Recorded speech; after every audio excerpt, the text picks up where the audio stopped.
Baik Sobat WK, Wakil Ketua DPR Cucun Ahmad Samsurijal buka suara jika Parliamentary Threshold atau PT atau ambang batas parlemen 4% dihapus menjadi 0%.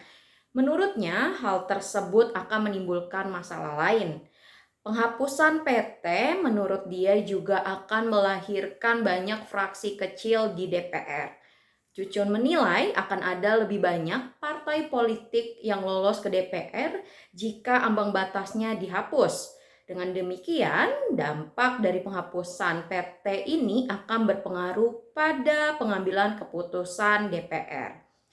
Dan turut diketahui sebelumnya Menko Hukum HAM Imigrasi dan Permasyarakatan Yusril Iza Mahendra mengatakan bahwa setelah putusan yang menghapus ketentuan ambang batas pencalonan presiden dan wakil presiden sebesar 20%.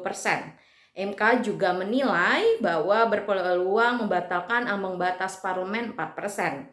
PT atau ambang batas parlemen merupakan syarat bagi partai politik untuk lolos ke parlemen.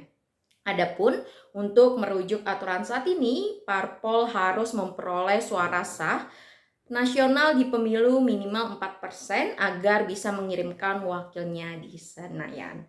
Wakil Ketua DPR Cucun Ahmad Syamsurijal buka suara jika parliamentary threshold atau ambang batas parlemen 4% dihapus menjadi 0%. Menurutnya, hal tersebut akan menimbulkan masalah lain.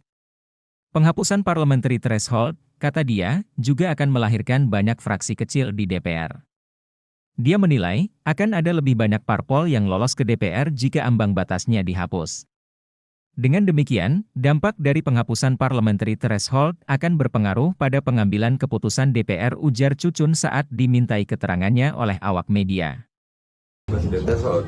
Semua sistem perpolitikan, sistem perpemiluan ini kan mau digodok dalam satu omnibus politik.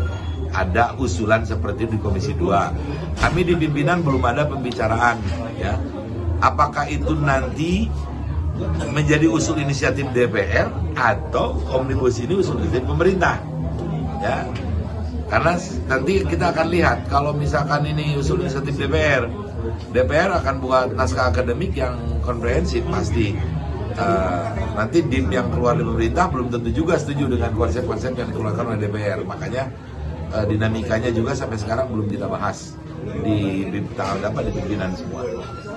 Tapi rencananya bakal melibatkan beberapa pihak atau LSM gitu gak sih? Kan Jelas, dalam mekanisme pembahasan kan ada public hearing.